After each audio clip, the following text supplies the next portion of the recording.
Unacademy. Let's crack it. Hello friends, welcome to Rankers Avenue. I'm your host Nikita Goel. I secured All India Rank 8 in NEET 2017. Currently, I'm in final year at Maulana Azad Medical College, Delhi. So today we will be talking about how to start your preparation, NEET preparation from home in class 11th. So before we begin, I would like you to please subscribe to our channel and also hit the bell icon so you do not miss any of our future sessions.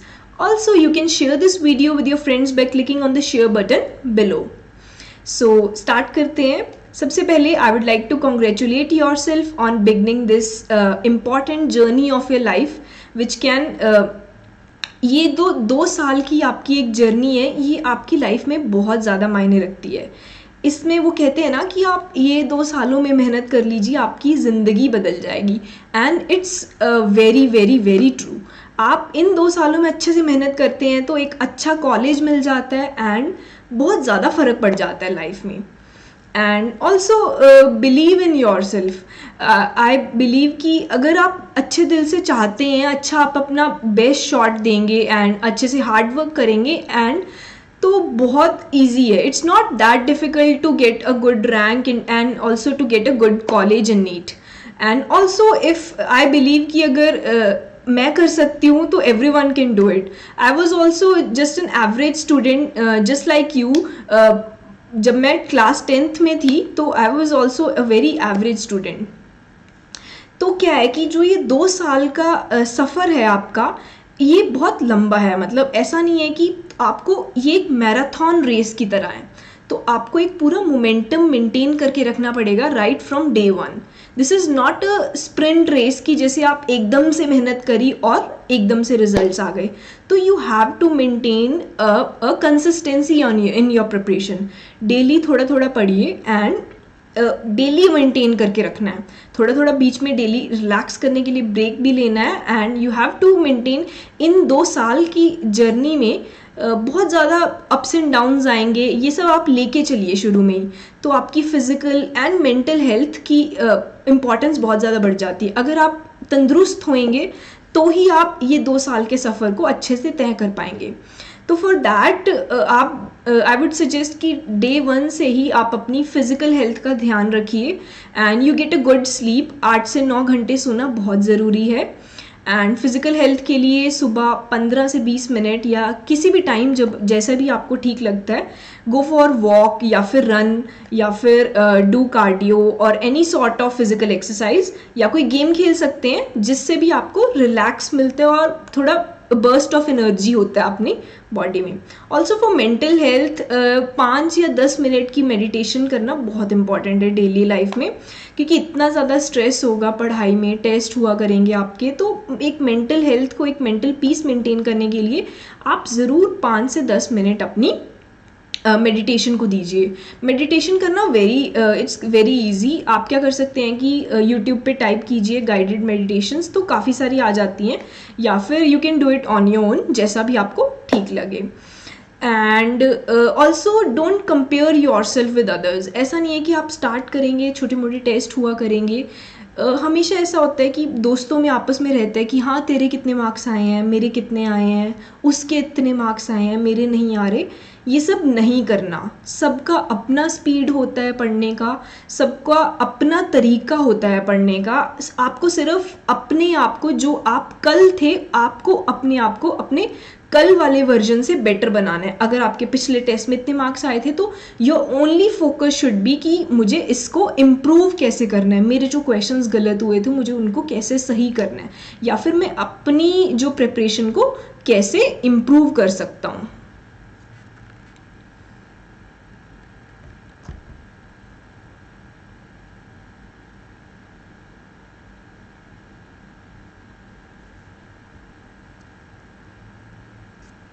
तो also देखो क्या है कि अब आपने अपनी journey start कर ली है, तो ऑनलाइन या ऑफलाइन मेथड आप कोई भी क्लासेस ज्वाइन कर सकते हैं.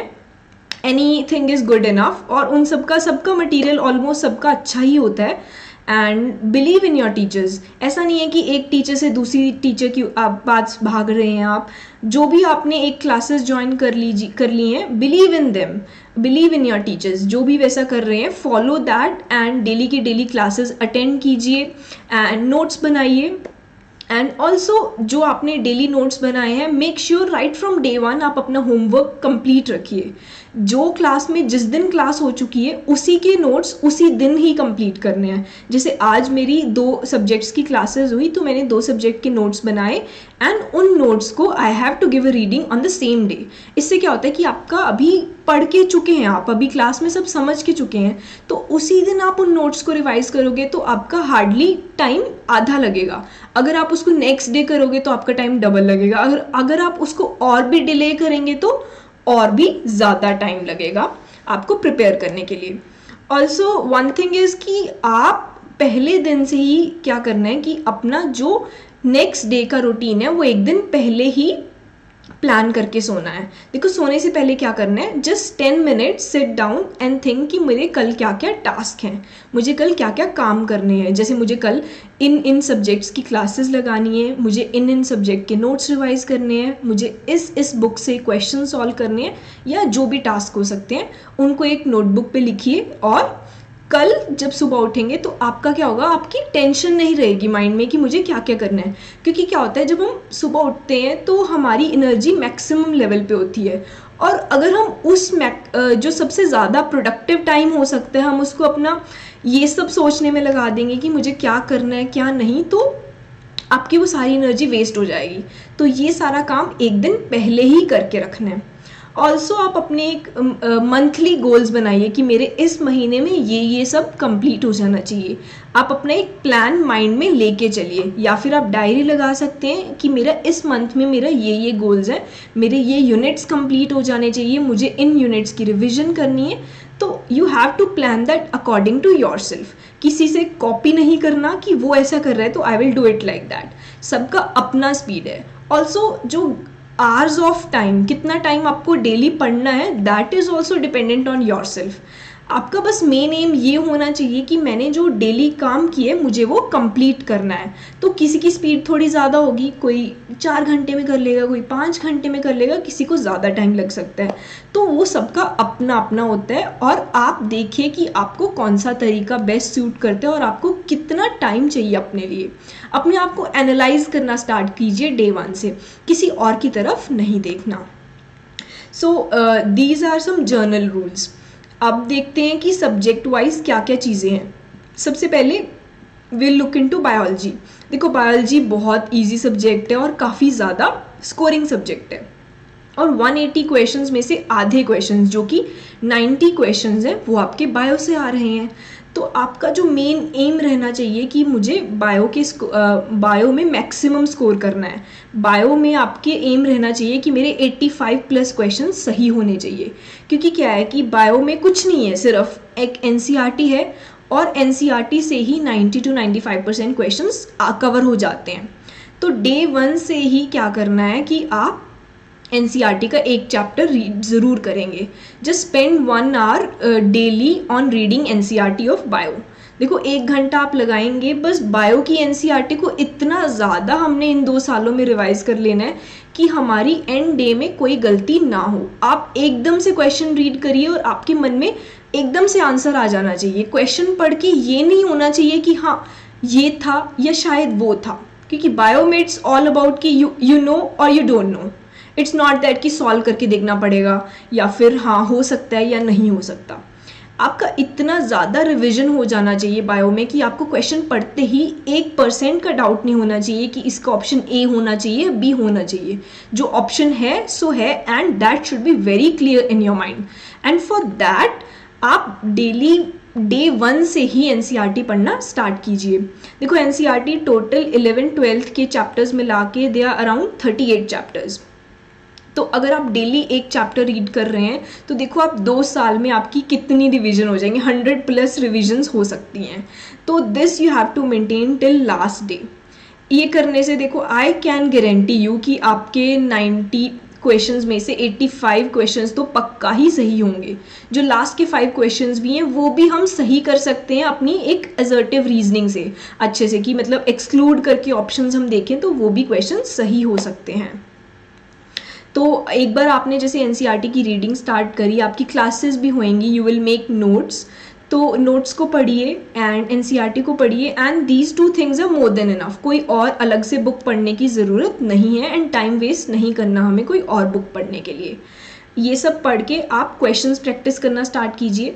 Questions you can practice from previous year and कोई भी क्यू बैंक जो आपकी कोचिंग का है, या कोई भी आप बुक्स खरीद सकते हैं, जैसे एमटीजी आती है या फिर प्रीवियस ईयर की काफ़ी सारी बुक्स आती हैं। You can buy any of those and all books are like good enough to practice questions. तो काफ़ी सारे क्वेश्चंस प्रैक्टिस करिए। तो जब आप क्वेश्चंस प्रैक्टिस करेंगे तो क्या होगा, कुछ पॉइंट्स आपको नहीं पता होंगे या कुछ पॉइंट्स क्या होंगे जो आउट ऑफ एनसीईआरटी होंगे।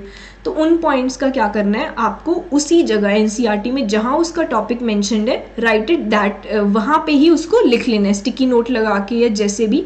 आप अपने एनसीईआरटी को ही मेन सोर्स बनाइए रिविजन का।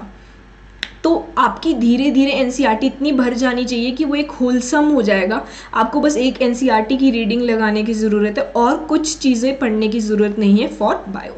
तो ये चीज़ें करनी है, आपको फॉलो करनी है। बस एनसीईआरटी रीड करना है एंड क्वेश्चंस प्रैक्टिस करना है, एंड क्वेश्चंस प्रैक्टिस करते समय कोई नए पॉइंट्स मिलते हैं तो add them on your NCERT itself. So that was for bio. Now let's come to chemistry.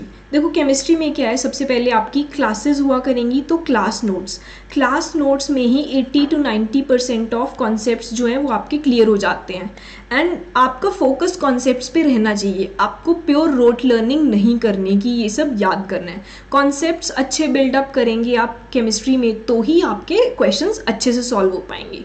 तो क्लास में आपका मेन मोटिव ये रहना चाहिए, मेरे सारे कॉन्सेप्ट अच्छे से बने और मुझे सब अच्छे से समझ आए, हर चीज़ के पीछे क्या मतलब है, ये क्यों हुआ। जैसे इनऑर्गेनिक में काफ़ी सारे ट्रेंड्स होते हैं, उन ट्रेंड्स का भी मतलब होता है कि ये क्यों हो रहे हैं। And even in organic chemistry क्या होता है, बच्चे याद कर लेते हैं सारे रिएक्शंस, ये होगा तो इसका ये प्रोडक्ट होगा। नहीं, ऐसा नहीं करना।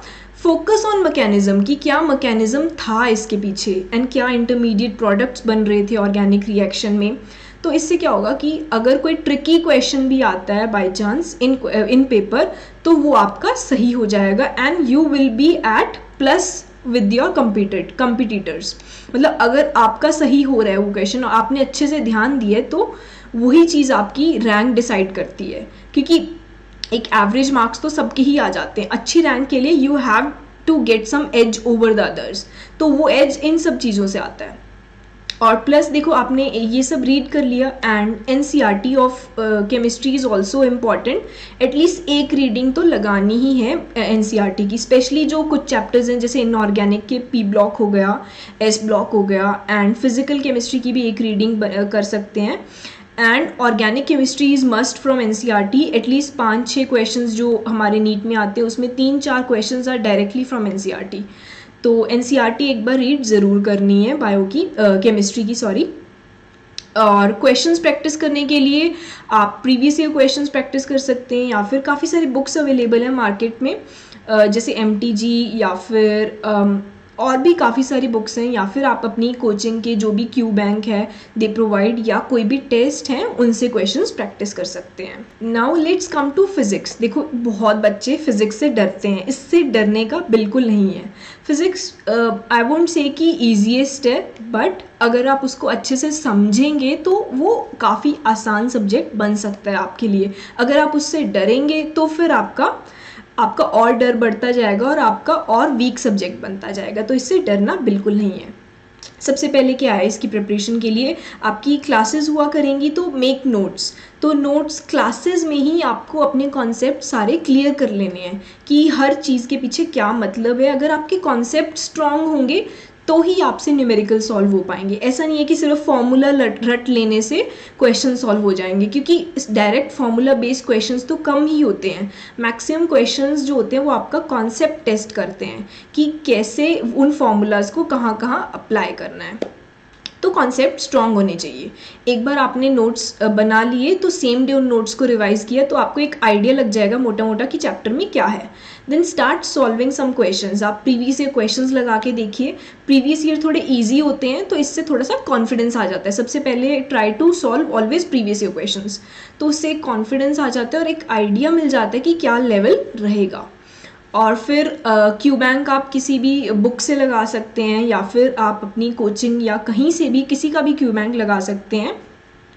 एंड क्वेश्चंस प्रैक्टिस करने के लिए काफ़ी सारी बुक्स हैं। मैंने अपने टाइम में डीसी पांडे करी थी एंड डीसी पांडे काफ़ी अच्छी बुक है, उसमें सारे क्वेश्चंस काफ़ी अच्छे से दिए हुए हैं, तो for practice it is good. And also there is H C. Verma.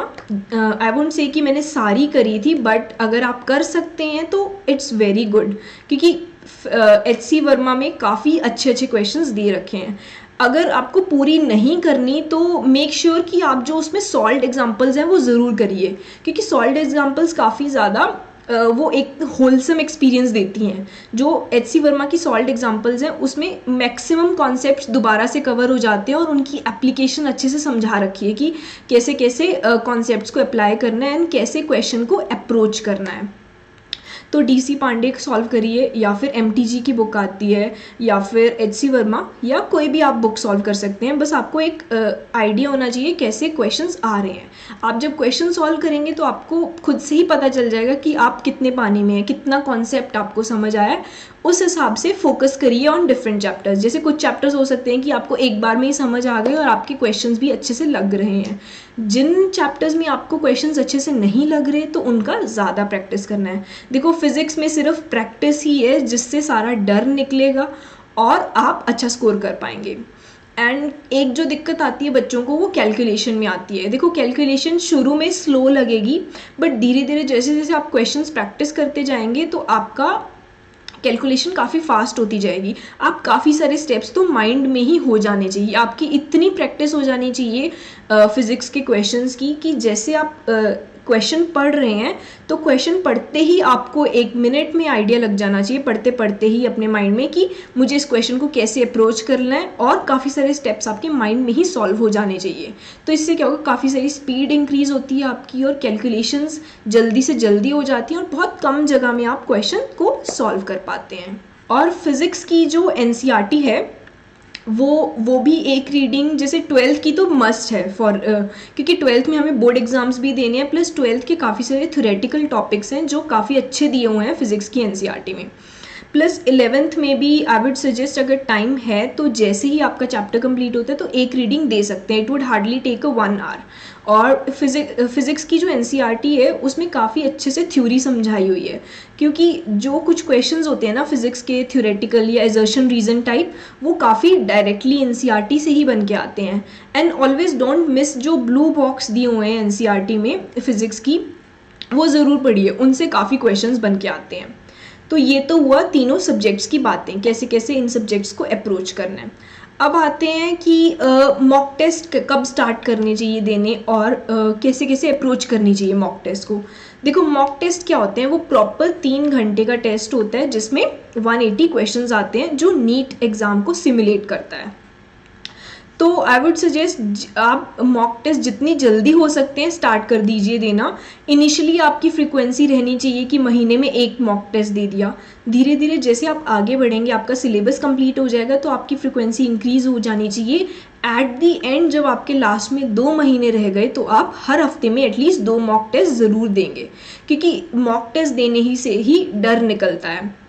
जो ये टाइम मैनेजमेंट का इशू है, या आपकी स्ट्रेटजी कैसे रहेगी, या फिर नेगेटिव मार्किंग को कैसे हैंडल करना है, या फिर और भी सारी जो प्रॉब्लम्स हैं, कैसे अप्लाई करना है थियोरेटिकल नॉलेज को, एंड कैसे मिक्स चैप्टर के जब क्वेश्चंस आते हैं तो उनको कैसे अप्रोच करना है, तो ये सब मॉक टेस्ट से ही पता लगता है। And also you get a good idea कि आप कहाँ कितना स्कोर कर रहे हैं। तो मॉक टेस्ट आप शुरू से ही देना स्टार्ट कर दीजिए। मॉक टेस्ट जब देंगे तो OMR फिलिंग भी आप डे 1 से ही स्टार्ट कर दीजिए। ऐसा नहीं है कि सिर्फ वहीं पे टिक कर लिए, OMR फिल डे 1 से ही प्रैक्टिस कीजिए, क्योंकि OMR फिलिंग में बहुत बच्चों के 1 या 2 क्वेश्चंस गलत हो जाते हैं। एंड इस टाइम 1 या 2 क्वेश्चन गलत करना you can't afford it. 10 marks से बहुत ज़्यादा रैंक का फ़र्क पड़ जाता है, तो OMR में हमें एक भी गलती नहीं करनी। तो मॉक टेस्ट दिया हमने, तो मॉक टेस्ट को एनालाइज कैसे करना है और मॉक टेस्ट को हैंडल कैसे करना है। देखो मॉक टेस्ट दे दिया तो उसका कोई फ़ायदा नहीं है जब तक आप उसको सेम डे एनालाइज नहीं करते। वापस आके जब आपकी मॉक टेस्ट की आंसर की आ गई तो आप उस टेस्ट को दोबारा सारा सॉल्व कीजिए।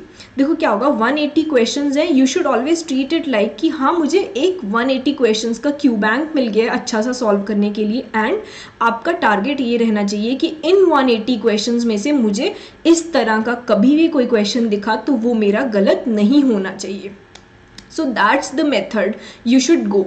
आपको कभी मार्क्स के पीछे नहीं दौड़ना कि हाँ मेरे मार्क्स अच्छे नहीं आ रहे तो अब मैं नहीं दूंगा टेस्ट हमेशा देना है, चाहे आपके 100 मार्क्स आ रहे हैं, चाहे आपके 50 मार्क्स आ रहे हैं, कितने भी मार्क्स आ रहे हैं, टेस्ट हमेशा देना है। और टेस्ट को सिर्फ इस तरीके से लेना है कि मेरे जो 180 क्वेश्चंस हैं, मेरा मोटिव ये रहना चाहिए कि मुझे ये क्वेश्चंस आगे से कभी भी गलत नहीं करने और ये मुझे क्वेश्चंस अच्छे से समझ आ जाने चाहिए। तो इससे क्या होगा कि आप एंड तक आते आते इतने मॉक टेस्ट दे लेंगे तो आपको हर चीज़, हर तरह के क्वेश्चन का आइडिया हो जाएगा। एट द एंड आपकी बहुत ही कम गलतियाँ होंगी या फिर ज़ीरो गलतियाँ होंगी। ऑल्सो सिली मिस्टेक्स की बात आती है, बच्चे बहुत कहते हैं कि मेरे क्वेश्चंस मुझे आते थे पर मेरे से गलत टिक हो गया या फिर सिली मिस्टेक्स हो गई। तो सिली मिस्टेक्स को हैंडल करने का यही तरीका है, राइट फ्रॉम डे वन।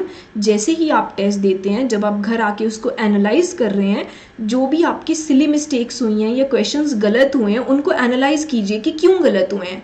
उसके देखो कई रीजंस हो सकते हैं। एक तो हो सकता है कि हमें आता नहीं क्वेश्चन, हमने अच्छे से पढ़ा नहीं, या फिर थ्योरी अप्लाई नहीं हो रही, तो वो अलग बात है। तो उसमें आपको क्या करेंगे कि आप अच्छे से दोबारा प्रैक्टिस करिए, उन चीज़ों को दोबारा रिवाइज करिए उस टॉपिक को। एक हो सकता है कि सिली मिस्टेक हो गई। सिली मिस्टेक कैसे हो सकती है, या फिर मैंने गलत ऑप्शन टिक कर दी, या फिर मैंने पढ़ने में कोई गलती कर दी, बायो में जैसे कुछ हो जाता है, छोटी छोटी बातों पे कन्फ्यूजन हो जाती है। तो एंड फिज़िक्स में जैसे कुछ वेरिएबल गलत ले लिया या फिर कोई और तरीका यूज़ कर लिया, ये सब तरीके से सिली मिस्टेक्स होती हैं। और इन सिली मिस्टेक्स को मेक श्योर कि आप एक अलग से नोटबुक में पेन डाउन कर रहे हैं एंड उस नोटबुक को डेली रीड करिए कि हाँ मेरी ये गलतियाँ हुई थी और मुझे इन गलतियों पे फोकस करना और ये गलती कभी दोबारा नहीं होनी चाहिए। तो आपका डर ही कम हो जाएगा सिली मिस्टेक्स की, आपकी सिली मिस्टेक्स बचेंगी ही नहीं, आप उसको अगर एक एक करते हैंडल करते जाएंगे। So friends, this was all about how to go with your NEET preparation right from day one. And believe in yourself and best of luck. I'm very sure all of you will get a good rank and will get your dream college in NEET, and all the best. So friends, if you like this session, please make sure you subscribe to our channel and also like this video, and I will be coming very soon again, so make sure you hit the bell icon so you do not miss any of our future videos. Bye bye, see you very soon.